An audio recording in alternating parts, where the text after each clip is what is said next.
Hello to everyone, this is Abhishek Thakur और आप देख रहे हैं माइक ड्रॉप चैनल। तो इस वीडियो में आपके लिए लेके आया हूँ जेबीटी एंट्रांस का जो क्वेश्चन पेपर है जो कि 2018 में कंडक्ट हुआ गया था। तो इसमें जो भी मैथ्स का पोर्शन होगा वो हम इसमें पूरा सॉल्व करेंगे। तो जैसे भी आजकल एग्ज़ाम हो रहे हैं उसमें पुराने क्वेश्चन पेपर से काफ़ी क्वेश्चंस पुट अप किए जा रहे हैं। एक अच्छी चीज़ है, हम पुराने क्वेश्चन पेपर को सॉल्व करके एक ईजी वे हो जाता है हमें तैयारी करने के लिए। और साथ ही मैंने वीडियो के डिस्क्रिप्शन में इस PDF का लिंक भी दिया गया है, आप इस क्वेश्चन पेपर को डाउनलोड भी कर सकते हैं। साथ ही मैंने इस वीडियो के एंड में एक आपके लिए क्वेश्चन छोड़ा हुआ है, पहेली छोड़ी हुई है, उसे सॉल्व करके आप उसका एक फ़ोटो मुझे शेयर कर दीजिएगा कमेंट बॉक्स में। साथ ही मेरे इस चैनल को आप ज़रूर सब्सक्राइब करें, साथ ही बेल आइकन पे भी क्लिक कीजिएगा ताकि मेरी आने वाली हर वीडियो आप तक सबसे पहले पहुंचे। तो चलते हैं अपने पहले क्वेश्चन की ओर। एक 150 मीटर ऊंचे मीनार के शिखर से सड़क पर खड़ी एक कार का अवनमन कोण 30 है। मीनार से कार की दूरी क्या है? तो आपको यहाँ पे distance of the car from the tower निकालना है और आपके पास यहाँ पे एंगल ऑफ डिप्रेशन दिया गया है। ये बात आपको ध्यान में रखनी है कि एंगल ऑफ डिप्रेशन है क्या। तो यहाँ पे आज का डायग्राम इस तरह से बनेगा कुछ कि आपके पास BC आपके पास टावर है जिसकी आपके पास हाइट दी गई है 150 मीटर और साथ में कुछ दूरी पे कार पार्क की गई है और जिसका जो एंगल उस टावर के टॉप से डिप्रेशन एंगल बताया गया है 30। तो ही देखेंगे हम 30 इसका डिप्रेशन एंगल, तो हम कैसे इसको करेंगे। तो पहले हम एंगल ऑफ एलिवेशन और एंगल ऑफ डिप्रेशन के बारे में थोड़ा सा जान लेंगे कि आखिर ये है कैसे एंगल होते हैं ये। मान लो कि एंगल ऑफ एलिवेशन में A पॉइंट में कोई लड़का खड़ा हुआ है, उसके कुछ दूरी पे कोई बिल्डिंग खड़ी हुई है। बिल्डिंग मतलब कि वहाँ पे है, तो उस बिल्डिंग के टॉप फ्लोर पे वो बंदा देख रहा है वहाँ से। तो यहाँ से जो उसका एंगल बनेगा उसे हम कहेंगे एंगल ऑफ एलिवेशन, ठीक है ना। और इस लाइन को हम कहते हैं लाइन ऑफ हॉरिजॉन्टल, ठीक है। और ये जो लाइन होती है इसको हम कहते हैं line of site, line of site. तो लाइन ऑफ साइट और लाइन ऑफ हॉरिजॉन्टल के बीच का जो एंगल होता है उसे हम एंगल ऑफ एलिवेशन कहेंगे, ठीक है। अब बात आती है एंगल ऑफ डिप्रेशन की। मान लो कि कोई बंदा जाके उस बिल्डिंग के छत पे पहुंचता है और उसको वहाँ से वो सड़क को देख रहा होता है वहाँ से, ठीक है ना। तो उसका जो एंगल बन रहा है ऊपर से डिप्रेशन जो एंगल बन रहा है वो 30 का बन रहा है मान लो, ठीक है ना, जिस तरह से इसमें क्वेश्चन में दिया गया था। तो आपके पास जैसे कि मैंने कहा था कि लाइन ऑफ हॉरिजॉन्टल और लाइन ऑफ साइड के बीच का जो एंगल जो होता है उसे हम एलिवेशन कहेंगे। सेम ऐसे ही यहाँ पे लाइन ऑफ हॉरिजॉन्टल और लाइन ऑफ साइड के बीच का जो एंगल होगा उसे हम डिप्रेशन एंगल कहेंगे, एंगल ऑफ डिप्रेशन कहेंगे। 30 का एंगल होगा यहाँ मान लो यहाँ पे। तो आपको ट्राइंगल के बीच का जो यहाँ पे ये एंगल निकालना पड़ेगा, उसको करके आपको फिर ट्रिग्नोमेट्रिक फंक्शन जो फॉर्मूले से आपको ये क्वेश्चन सॉल्व होगा। तो देखते हैं इस क्वेश्चन को। यहाँ पे भी आपको 30 डिग्री का एंगल दिया गया था, जो अवलंबन कोण है, एंगल ऑफ डिप्रेशन है। तो आपके पास यहाँ पे जो एंगल लाइन ऑफ हॉरिजॉन्टल और लाइन ऑफ साइड के बीच का जो एंगल है ये आपके पास 30 दिया गया था। अब आपको ये एंगल निकालना है, ठीक है ना। तो आपको पास 90 से इसको माइनस करना पड़ेगा। 90 क्यों? क्योंकि ये जो आपके पास एंगल है ये 90 का है पूरा, ठीक है ना। तो आप 90 से 30 माइनस करोगे तो आपके पास अंदर का एंगल निकल जाएगा। तो 90 - 30 यहाँ पे 60 आ जाएगा। 60 डिग्री का आपके पास यहाँ पे एंगल है। और आपके पास यहाँ पे BC बेस आ जाएगा। BC बेस क्यों, AB क्यों नहीं? क्योंकि एंगल के साथ में जो लाइन है इसको हम बेस मान के चलते हैं। तो आपने ट्रिग्नोमेट्रिक फॉर्मूला यहाँ पे लगाना है। आपने सुना भी होगा 10th क्लास में चैप्टर भी होता था, 5th 6th चैप्टर कोई, कि पंडित बद्री प्रसाद हरे हरे बोल, ठीक है। P मतलब कि परपेंडिकुलर, H मतलब कि हाइपोटेन्यूज और B मतलब कि बेस, ठीक है। तो इसको हम कहते हैं साइन थीटा यहाँ पे बनता है, B/H यहाँ पे कॉस थीटा बनता है और P/B यहाँ पे टेन थीटा बनता है। थीटा मतलब कि एंगल, कोई भी एंगल जो भी आपको क्वेश्चन में दिया गया होगा। अब आपको जो लाइन आपको यहाँ पे निकालनी है, मतलब जो भी कुछ निकालना है और साथ में जो दिया गया है वो आपको फॉर्मूले में यहाँ पे देखना है कि ये आपके पास बेस है, ये आपके पास परपेंडिकुलर है और ये आपके पास हाइपोटेन्यूज है। तो B और P कौन से फॉर्मूले में एक साथ में आ रहे हैं? तो यहाँ पे आपको P और B साथ में आ रहे हैं tan थीटा में। तो यहाँ पे आपको फॉर्मूला में पुट करना है tan theta equal to P/B। Theta कितना है आपके पास? 60 एंगल यहाँ पे दिया गया है। तो थीटा की जगह आप 60 पुट करोगे और P की वैल्यू आपके पास यहाँ पे निकालनी है और B आपके पास दिया हुआ है 150। तो जो आपके पास दिया गया उसकी आप वैल्यू निकाल सकते हो। तो tan 60 की वैल्यू होती है √3, ठीक है ना। तो P = P/150। अब आप यहाँ पे क्रॉस मल्टीप्लाई करोगे यहाँ पे इसको, तो पी की वैल्यू आ जाएगी आपके पास 150√3 मीटर, ठीक है ना। तो पी था आपके पास यहाँ पे ए बी, तो आपके पास डिस्टेंस यहाँ पे आ गया है 150√3 मीटर, यहाँ पे इसका सही आंसर है, ठीक है। इस क्वेश्चन को हम दूसरे तरीके से भी कर सकते थे। इसमें हमने एंगल दूसरा लेना था, देख लेते हैं किस तरह से होना चाहिए। मान लो आपके पास ही जो टावर दिया गया है 150 मीटर यहाँ पे, और कुछ दूरी पे कार पार्क की गई है ए बी, इसको नाम दे देते हैं कुछ भी, और जो एंगल ऑफ वो यहाँ पे डिप्रेशन था 30 डिग्री का यहाँ पे एंगल था। अगर ये 30 है तो ये भी 30 हो जाएगा। क्यों? आपने अल्टरनेटिव इंटीरियर एंगल पढ़े होंगे, this angle equal to this angle, ठीक है ना। अगर ये 30 का तो ये भी 30 का बन जाएगा, ठीक है। अब आपके पास बेस बन जाएगा ए बी।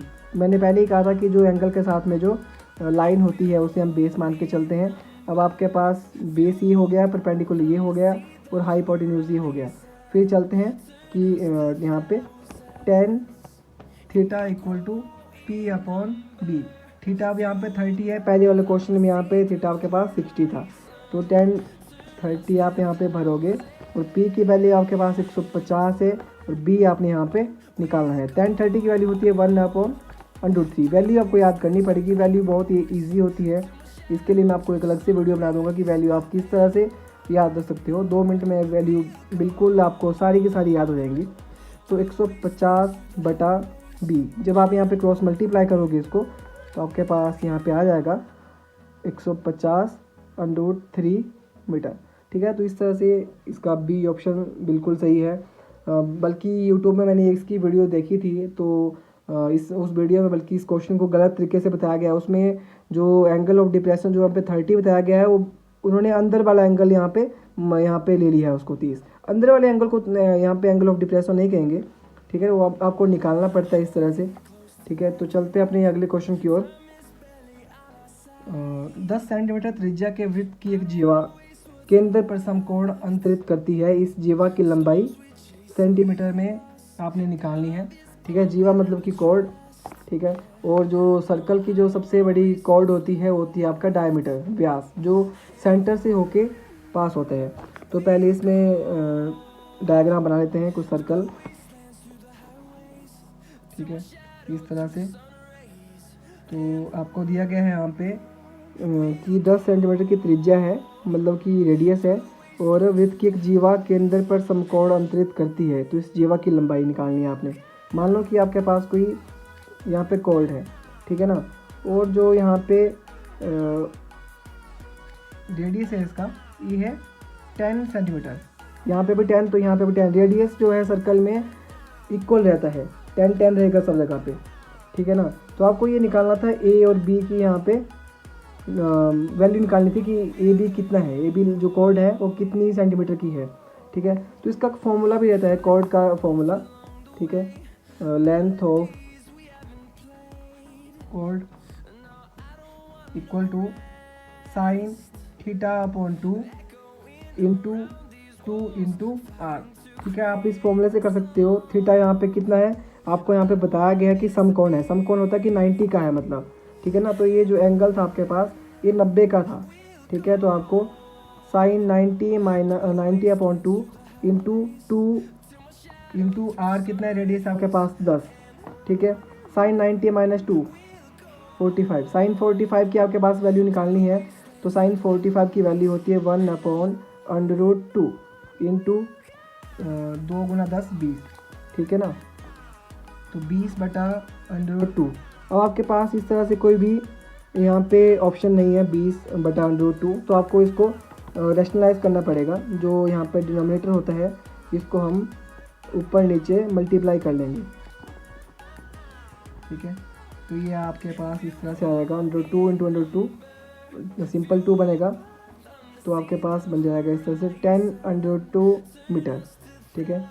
तो आपके पास डी ऑप्शन इसका सही आंसर है। इस क्वेश्चन को भी हम दूसरे तरीके से कर सकते हैं। तो कॉर्ड का फॉर्मूला जो दिया गया है ये याद नहीं है, याद है तो काफ़ी बल्कि जल्दी हो जाएगा क्वेश्चन, 1 मिनट भी इस क्वेश्चन को नहीं लगेगा। लेकिन फिर भी अगर आपको ये फॉर्मूला याद नहीं है तो आपको ये क्वेश्चन फिर नहीं हो पाएगा। उसके लिए मैं आपको दूसरा तरीका बता देता हूँ, थोड़ा लॉन्ग है लेकिन फिर भी करना पड़ेगा अगर आपको फॉर्मूला याद नहीं है तो। देखते हैं दूसरी तरह से कैसे होगा ये।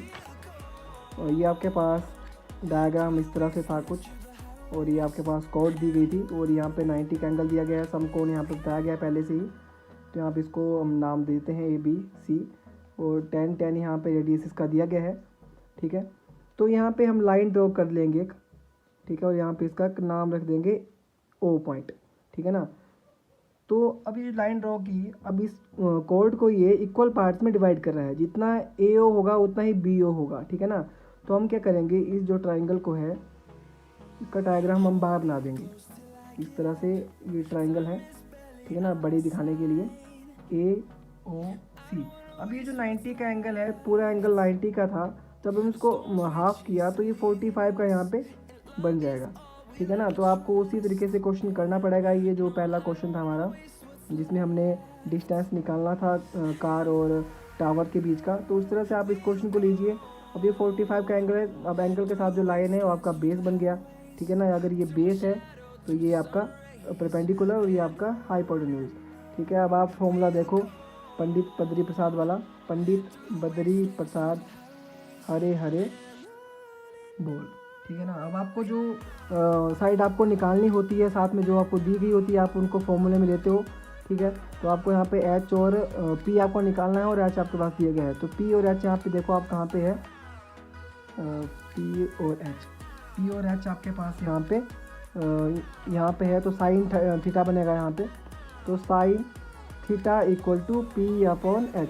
अब थीटे की वैल्यू कितनी है यहाँ पे, 45 है, ठीक है ना। P कितना है आपके पास, P आपने निकालना है, यही आपने निकालना है। जब ये आपके पास निकल जाएगा तो आप इसको 2 से मल्टीप्लाई कर देंगे, तो आपके पास AB पूरी लेंथ कोड की आ जाएगी, ठीक है। तो H की वैल्यू आपके पास दी गई है 10, और साइन 45 की वैल्यू है 1/√2। आपको वैल्यू याद करनी पड़ेगी।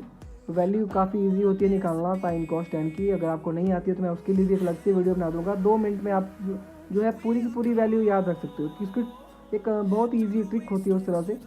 तो साइन 45 की जो वैल्यू है 1/√2 होगी, और P/10, ठीक है। जब आप इसको क्रॉस मल्टीप्लाई करोगे तो यहाँ पे आपको इस तरह से 10/√2 आपके पास यहाँ पे आएगा। अब आपको यहाँ पे रैशनलाइज उसको रैशनलाइज आप या तो पहले कर लो या आप बाद में कर लो, ठीक है। तो हम इसको बाद में कर लेंगे।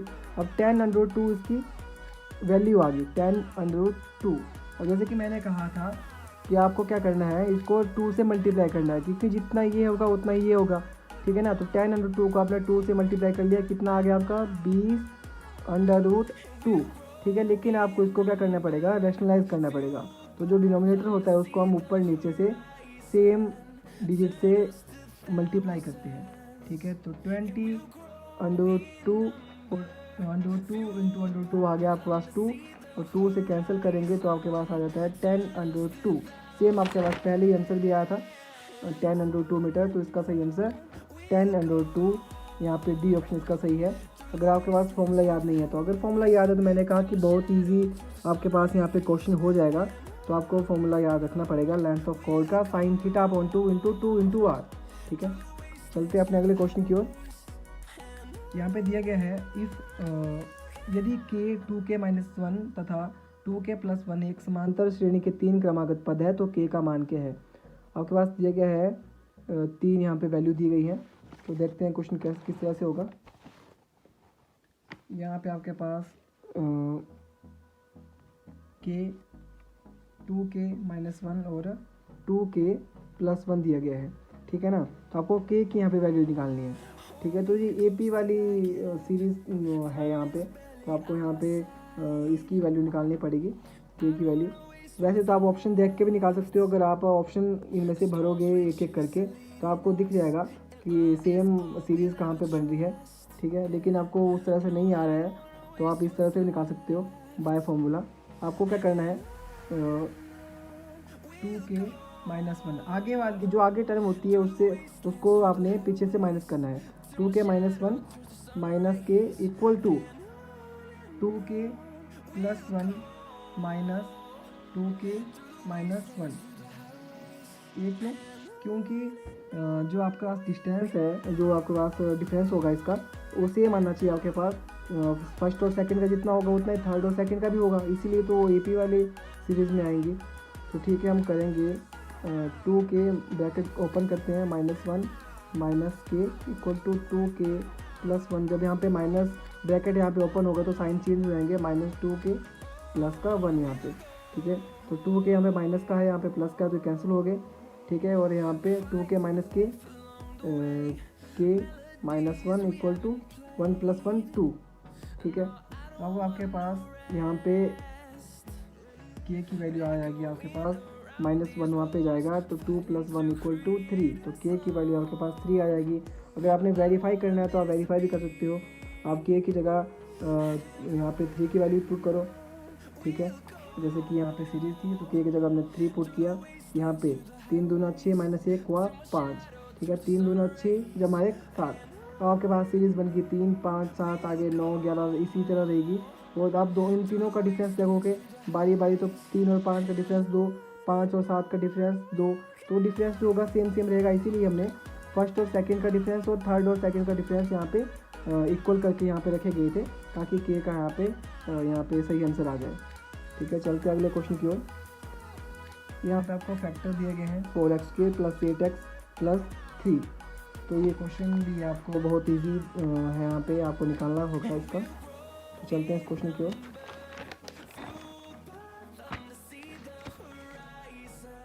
ये है आपके पास 4x² + 8x + 3, ठीक है।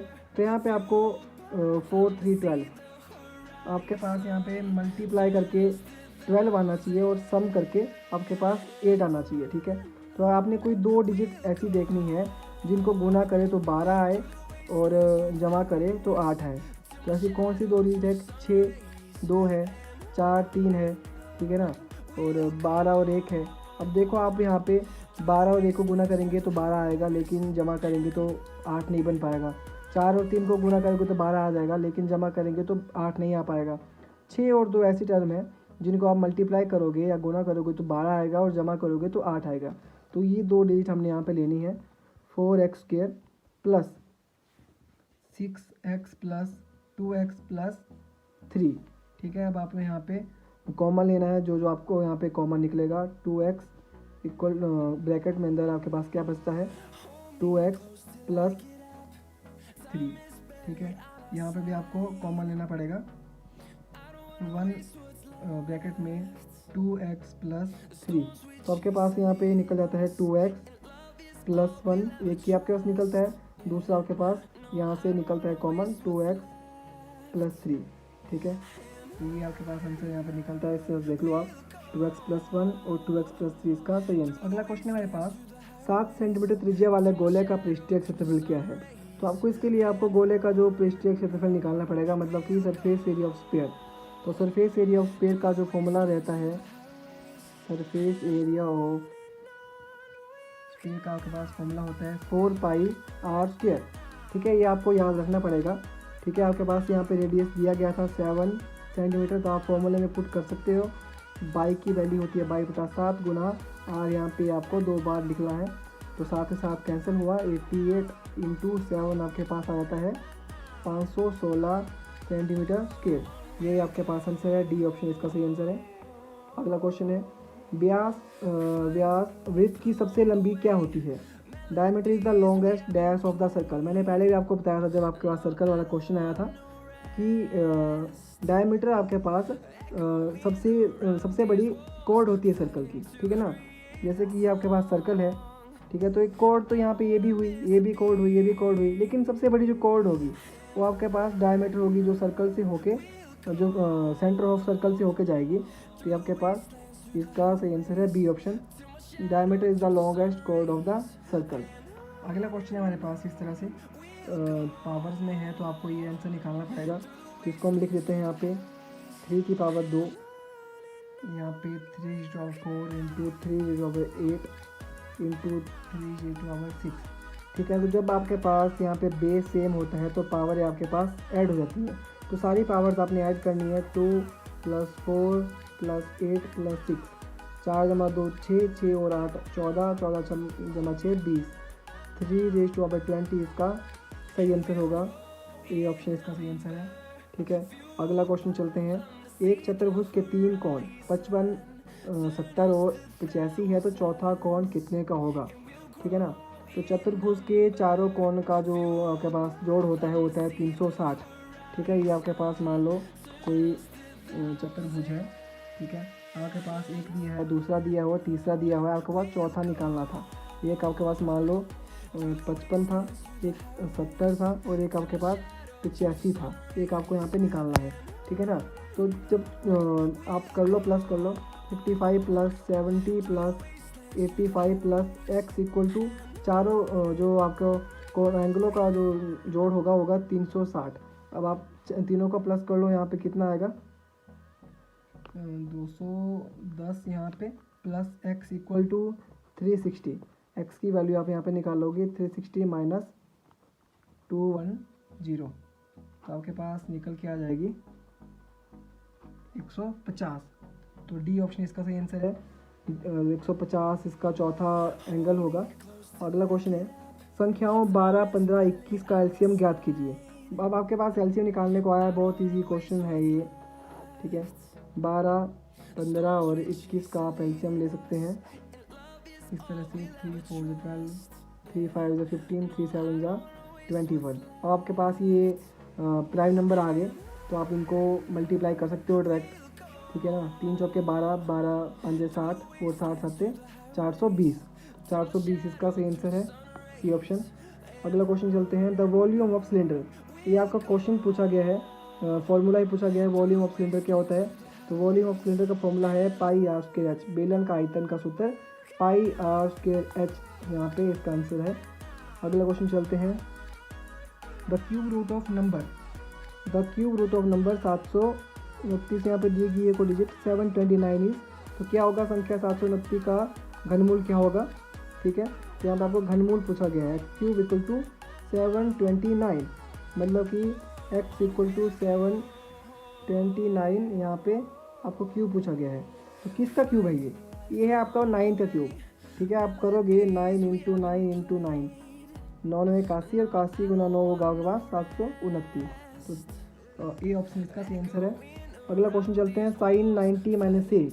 तो साइन 90 माइनस ए होता है कॉस से, आपके पास ये आपने पढ़ा होगा 9th 10th में जब आपको ट्रिग्नोमेट्री पढ़ाई गई थी। अगले क्वेश्चन में आपको ये कुछ एक पॉइंट्स दिए गए हैं और आपको डिस्टेंस निकालना है इनके बीच का। तो डिस्टेंस फॉर्मूला अगर आपने पढ़ा होगा तो आपको याद होगा, ठीक है। आपके पास कुछ इस तरह से फॉर्मूला होता था, x2 माइनस x1 का square plus y2 minus y1 का स्क्वायर होल अंडर रूट, ठीक है ना। तो आपके पास यहाँ पे दिया गया है ए की जो पॉइंट दिए गए हैं 2 और 3 दिए गए हैं, और जो बी के पॉइंट दिए गए हैं 4 और 1 दिए गए हैं। तो 2 ये आपके पास x1, ये y1, x2 y2, ये आप यहाँ पे वैल्यू पुट कर सकते हो इनकी। तो इस तरह से 4 माइनस 2, 4 माइनस 2 का स्क्वायर प्लस 1 माइनस 3, 1 माइनस 3 का स्क्वायर होल अंडर रूट में ये रहेगा। तो 4 माइनस 2 का स्क्वायर, 2 का स्क्वायर 4, जमा 1 माइनस 3 माइनस 2, और माइनस 2 का स्क्वायर हमेशा प्लस में आएगा, माइनस का स्क्वायर हमेशा प्लस में आता है। तो माइनस 2 का स्क्वायर 4, माइनस 2 का स्क्वायर 4। तो यहाँ पे आपके पास आ जाएगा 4 प्लस 4 8, और आपको अंडर रूट 8 का निकालना पड़ेगा यहाँ पे। तो इस तरह से रहेगा 2 अंडर रूट 2 इसका सही आंसर होगा।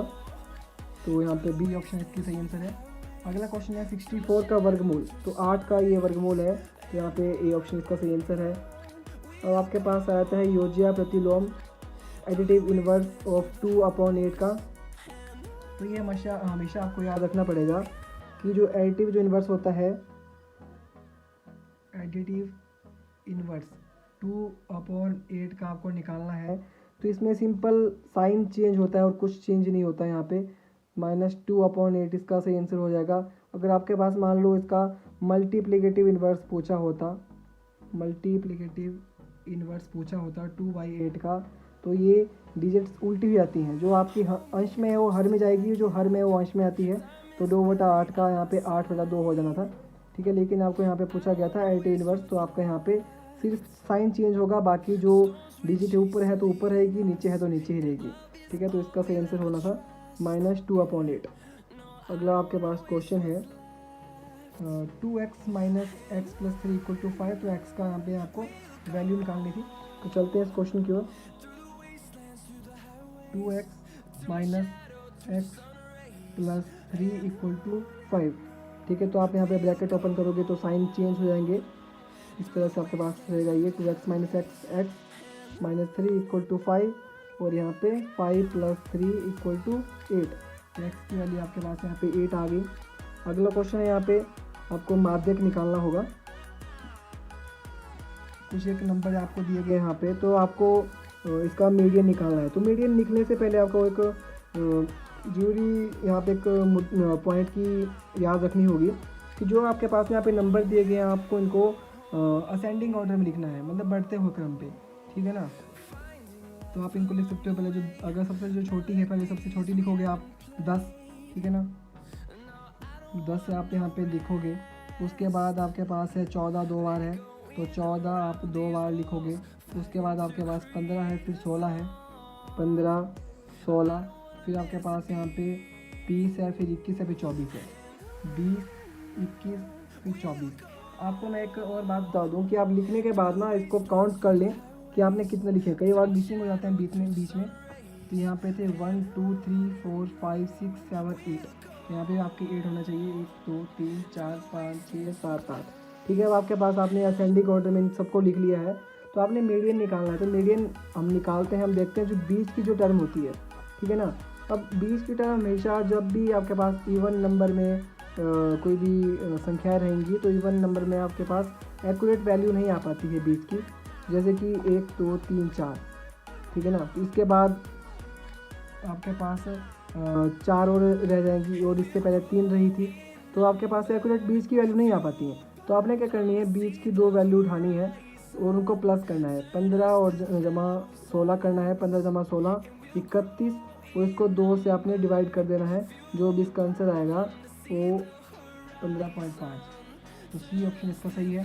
अगर मान लो आपके पास यहाँ पे 9 डिजिट होती, जैसे कि मान लो यहाँ पे आपके पास इसके बाद 26 होता, अगर आपको मीडियन पूछा होता, तो आपने इसमें अब आपके पास 9 टर्में हैं, तो आपके पास जो 20 की टर्म होगी बिल्कुल एक्यूरेट आ जाएगी। 4 एक साइड को, 4 एक साइड को, और 20 की टर्म जो 9th होगी, जैसे 1 2 3 4, 4 ही साइड पे, 1 2 3 4, 4 ही साइड पे। तो 16 जो बीच में बना आपका, 16 आपका मीडियन होना था। ठीक है ना, तो इस क्वेश्चन को आप, इन क्वेश्चनों को इस तरह से आप कीजिएगा नेक्स्ट टाइम। अगला क्वेश्चन करेंगे हम। अगले क्वेश्चन में आपको बोर्ड मास के फॉर्मूले से ये क्वेश्चन करना पड़ेगा। 92 डिवाइड, ये याद रखना आप, यहाँ पे डिवाइड का यहाँ पे सिंबल है। 92 और 18 plus 4 bracket 6 plus bracket 12 minus 11 bracket close. ठीक है, तो अब आप सबसे छोटी जो ब्रैकेट होती है आप उसको सॉल्व करोगे पहले। 92 डिवाइड 18 प्लस 4, यहाँ पे आपके पास 6 प्लस 12 माइनस 11, 1 यहाँ पे आ जाएगा, ब्रैकेट क्लोज। ठीक है, अब आप उससे बड़ी जो ब्रैकेट होगी उसको आप सॉल्व करोगे। 92 डिवाइड 18 प्लस 4, 6 प्लस 1 7। ठीक है ना, तो 92 डिवाइड, यहाँ पे आपके पास 18 7 छौके आपके पास बन जाएगा 28। ठीक है, और 92 डिवाइड 28 जमा 18 आपके पास बन जाएगा 46। तो जब आप इसको डिवाइड करोगे 92 भाग 46 को, तो आपके पास आंसर होगा 2। तो 2 आपका यहाँ पे सही आंसर है।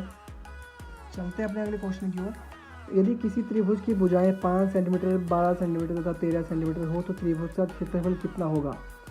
तो इसका आप देख लीजिए, 5 12 और 13 यहाँ पे दिया गया है। तो ये आप इक्वेशन देखो, ये आपको स्टैंडर्ड इक्वेशन है ट्रायंगल की। कुछ एक इक्वेशनें होती हैं, कुछ एक जो कि स्टैंडर्ड होती हैं।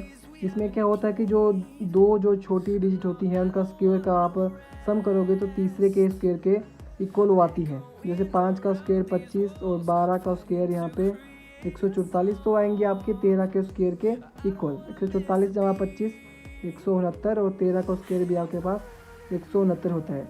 तो ऐसी जो भी ट्रायंगल्स होती हैं वो राइट एंगल ट्रायंगल होती हैं। 2 काफ़ी प्रकार की ट्रायंगलें होती हैं, आइसोसेलेस ट्रायंगल, इक्विलेटरल ट्रायंगल, एक राइट एंगल ट्रायंगल, एक स्केलेस ट्रायंगल।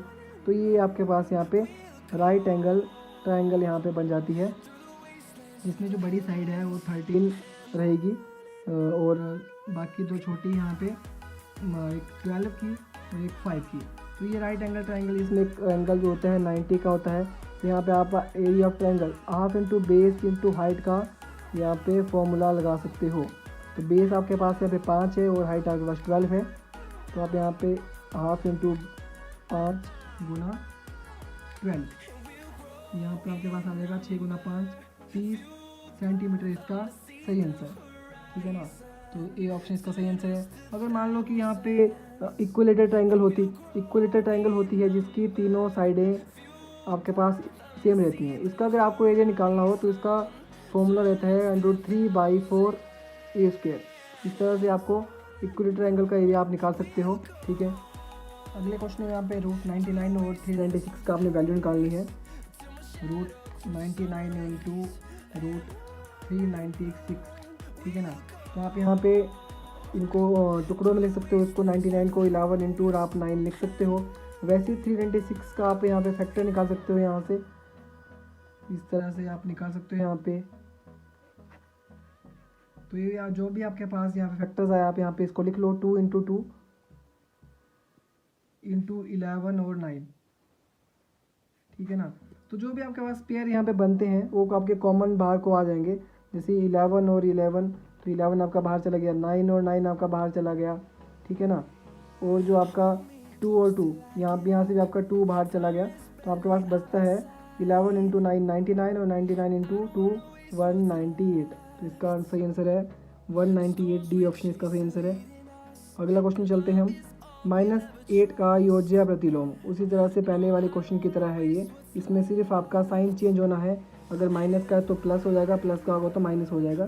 तो -8 का जो एडिटिव इन्वर्स होगा वो सिंपल +8 हो जाएगा यहाँ पे। अगला क्वेश्चन आपके पास, किसी घन का आयतन 1331 सेंटीमीटर क्यूब है और इसके एक फलक का क्षेत्रफल क्या है। तो जो क्यूब होता है आपका एक स्क्वायर होता है एक तरह से, जब आप इसको 3D में देखते हो तो आपको इस तरह से दिखता है ये, ठीक है। तो इस तरह से है, इसका जो आपको वॉल्यूम दिया गया है 1331 सेंटीमीटर क्यूब दिया गया है। आपको यहाँ पे कहा गया कि आपको एक फेस का मतलब कि एक यहाँ पे आपको एक स्क्वायर का यहाँ पे एरिया निकालना है जिसका फॉर्मूला रहेगा साइड इंटू साइड, लेकिन आपको उसके लिए साइड का होना जरूरी है। तो साइड आप निकाल लोगे क्वेश्चन से ही। वॉल्यूम ऑफ जो क्यूब है दिया गया है आपको 1331 सेंटीमीटर क्यूब, और वॉल्यूम ऑफ क्यूब का फॉर्मूला होता है ए क्यूब। तो ए क्यूब मतलब कि 1331, आप इसको कंपेयर करोगे यहाँ से तो ए आपके पास निकल जाएगा। आप यहाँ से इसको क्यूब रूट निकाल लोगे जो यहाँ पे क्यूब दिया गया था, तो ए की वैल्यू आपके पास 11 आ जाएगी। अब 11 आपके पास यहाँ पे साइड आ गई है, तो आप यहाँ पे स्क्वायर का एरिया निकाल सकते हो। 11 इंटू 11 21 सेंटीमीटर स्क्वायर, तो 121 सेंटीमीटर स्क्वायर आपका इसका सही आंसर है। अगला क्वेश्चन है आपके पास, वर्ग की एक भुजा और एक विकर्ण का अनुपात आपने निकालना है। तो एक वर्ग यहाँ पे हम बना लेते हैं इस तरह से। तो इसका आपको यहाँ पे डायगोनल निकालना पड़ेगा, ठीक है। तो आप इसकी साइड्स ले सकते हो 1 1 1, जैसे कि स्क्वायर की सारी साइडें सेम रहती हैं तो हमने इसका जो साइड्स हैं सारी सेम ले ली हैं 1 1 1, और आपको यहाँ पे इसका डायगोनल निकालना पड़ेगा। तो डायगोनल ऑफ स्क्वायर का एक फॉर्मूला रहता है, डायगोनल ऑफ स्क्वायर का जो फॉर्मूला होता है √2 इंटू साइड, ठीक है। तो साइड आपके पास 1 है तो नेचुरली आपके पास √2 यहाँ पे डायगोनल आ गया। और आपको यहाँ पे पूछा हुआ है साइड और डायगोनल का रेशो पूछी गई है, तो 1 यहाँ पे साइड है और रेशो आपके पास √2, तो आपके पास 1/2 यहाँ पे सही आंसर ये ऑप्शन। मान लोगे कि अगर आपके पास इसमें भी डायगोनल ऑफ स्क्वायर का आपको फॉर्मूला नहीं पता और आपको ये चीज़ पता करनी है तो आप पाइथागोरस थ्योरम से इस चीज़ को पता कर सकते हो। देखते हैं किस तरह से ये आपके पास यहाँ पे बना था, जो भी 1 1 था, और आपको ये फाइंड आउट करना था। तो यहाँ पे ये हाइपोटेन्यूज है और ये परपेंडिकुलर और ये आपके पास बेस है। तो जो फॉर्मूला रहता है पाइथागोरस थ्योरम का h² = p² + b², ठीक है। h² आपको पता करना है और p², यहाँ पे p आपके पास 1 है और b भी आपके पास 1 है, तो 1 का स्क्वायर 1 1 का स्क्वायर 1, तो h² = 1 + 1 2। अब h से यहाँ से स्क्वायर हटेगा तो 2 आपके पास यहाँ पे √ आ जाएगा, तो यहाँ पे आपके पास डायगोनल आता है √2। इस तरह से भी आप कर सकते हो, लेकिन अगर आपको फॉर्मूला याद है तो आप वो डायरेक्ट फॉर्मूला लगा के √2 इंटू साइड करके इसका डायगोनल निकाल सकते हो। चलते अगले क्वेश्चन की ओर। यदि एक 100 मीटर लंबी रेलगाड़ी 200 मीटर लंबे प्लेटफॉर्म को 10 सेकंड में पार करती है तो उस रेलगाड़ी की गति क्या है। ऐसे क्वेश्चन भी बहुत आते हैं एग्ज़ाम में, तो देखते हैं इसमें क्या करना है हमने। इसमें जो रेलगाड़ी की जो लेंथ होती है 100 मीटर, आपके पास लेंथ ऑफ ट्रेन 100 मीटर है, और साथ में यहाँ पे प्लेटफॉर्म की भी यहाँ पे लेंथ दी गई है, लेंथ ऑफ प्लेटफॉर्म 200 मीटर। तो डिस्टेंस में हम इन दोनों को प्लस कर लेते हैं, 200 प्लस 100 300 मीटर। आपके पास डिस्टेंस आ गया ये कवर करने को। साथ में टाइम दिया गया है आपको यहाँ पे 10 सेकेंड, तो 10 टाइम यहाँ पे 10 सेकेंड। आपको निकालनी है स्पीड। स्पीड का फॉर्मूला रहता है डिस्टेंस अपॉन टाइम, तो 300 अपॉन 10। यहाँ पे आपके पास आ गया 30 मीटर पर सेकेंड आपके पास यहाँ पे आंसर होगा, फर्स्ट ऑप्शन। इसी ऐसे क्वेश्चन में ऐसा ही करते हैं ज़्यादातर, जो भी रेल की लेंथ होती है साथ में जो भी प्लेटफॉर्म की लेंथ होती है उन दोनों को हम ऐड करते हैं और उनको डिस्टेंस में हम कवर करते हैं। अगला क्वेश्चन लास्ट क्वेश्चन है इसमें। प्रथम 8 विषम प्राकृतिक संख्याओं का माध्य क्या है? The median of first 8 natural number. ठीक है, तो आपको पहले 8 विषम प्राकृतिक संख्या लिखनी पड़ेंगी। पहली 8, तो लिख लो आप पहले जो भी पहली 8 और नंबर होंगे, 1 3 5 7 9 11 13। देख लो आप 8 बन गई होंगी, 1 2 3 4 5 6 7, एक और की ज़रूरत है तो यहाँ पे 15 कर ली। तो आपको देखना पड़ेगा यहाँ पे इनका जो मीडियन है, जैसे पहला क्वेश्चन था उसी तरह से होगा ये भी। 1 2 3 4, चौथे और पाँचवें नंबर को हम ऐड करेंगे, 9 और जमा 7 16, और इसका डिवाइड कर देंगे तो 8 आपके पास इसका सही आंसर आएगा। बी ऑप्शन इसका सही आंसर है। ठीक है, और ये वीडियो के लास्ट में आपके लिए एक मैथ्स का क्वेश्चन है, इसे आप मुझे प्लीज़ कमेंट बॉक्स में बताइएगा। वीडियो को पूरा देखने के लिए थैंक